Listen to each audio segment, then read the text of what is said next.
Hello বন্ধুরা, welcome to অষ্টমীর রান্নাঘর। কেমন আছো তোমরা সবাই? আশা করব সবাই ভালো আছো।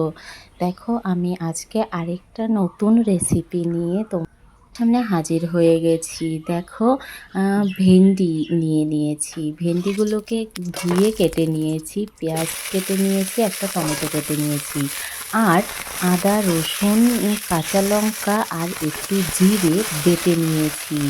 দেখো, আমি রান্নাটা শুরু করে দিচ্ছি। দেখো, আমি কড়াইটা প্রথমে গরম করে নিয়েছি, তার মধ্যে একটু তেল দিয়ে গরম করে ভেন্ডিগুলো দিয়ে দেব এবং ভেন্ডিগুলোকে একটু নুন ও হলুদ দিয়ে ভালো করে নেড়ে চেড়ে 80% মতো ভালো করে ভেজে নেব। দেখো, আমি ভেন্ডিগুলোকে ভেজে নিচ্ছি।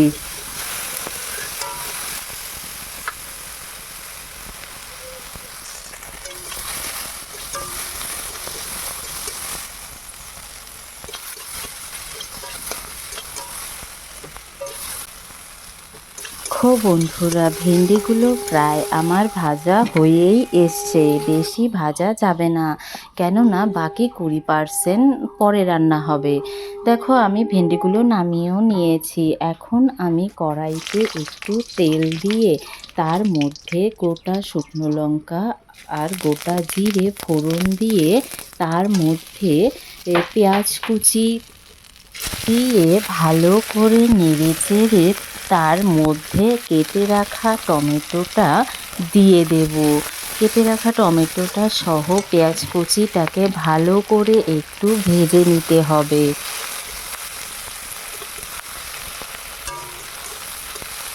দেখো বন্ধুরা, টমেটো কুচি সহ পেঁয়াজটাকে একটু ভালো করে নেড়ে নিয়েছি। এখন এর মধ্যে একে একে দিয়ে দেব পরিমাণ মতো হলুদ এবং স্বাদ মতো লবণ দিয়ে আরেকটু টমেটো আর পেঁয়াজটাকে কষিয়ে নেব।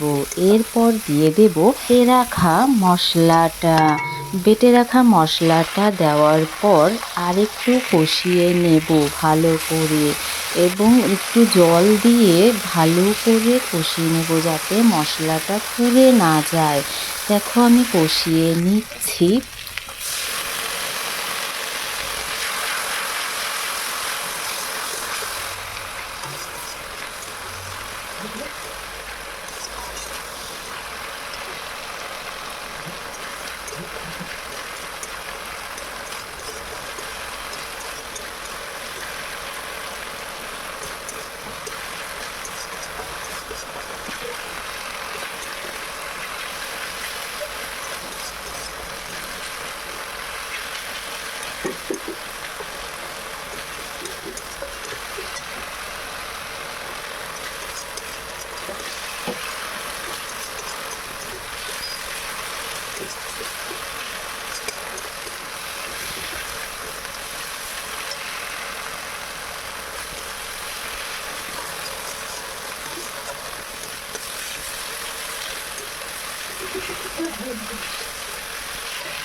দেখো বন্ধুরা, আমার মশলাটা ভালো করে কষানো হয়ে গেছে।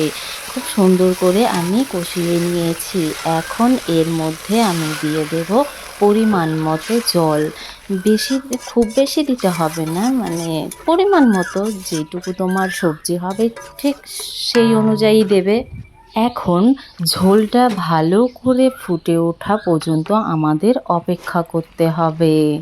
আর হ্যাঁ বন্ধুরা, আমার ভিডিওটা যদি তোমাদের ভালো লেগে থাকে তাহলে লাইক কমেন্ট শেয়ার করো আর আমার চ্যানেলটা সাবস্ক্রাইব করে রেখো, যাতে আমি কোনো নতুন ভিডিও দিলে তার নোটিফিকেশন তোমাদের কাছে পৌঁছে যায়।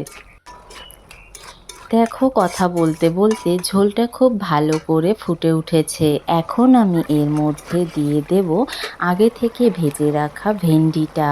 এখন ভেন্ডিটা সহ ঝোলটা ফুটে ওঠার পর দিয়ে দেব একটু গরম মশলা গুঁড়ো দিয়ে ভালো করে জাল করে নিলেই রেডি হয়ে যাবে আমাদের মশলা ভেন্ডি। যা খেতে দুর্দান্ত লাগে। ভাত বলো আর রুটি, এই দুটোর সাথে খুব ভালো লাগে খেতে। দেখো মশলা ভেন্ডি তৈরি হয়ে গেছে, এখন নামিয়ে নেব। তাহলে বন্ধুরা তোমরাও বাড়িতে ট্রাই করো আর আমাকে কমেন্ট করে জানিও কেমন লেগেছে খেতে।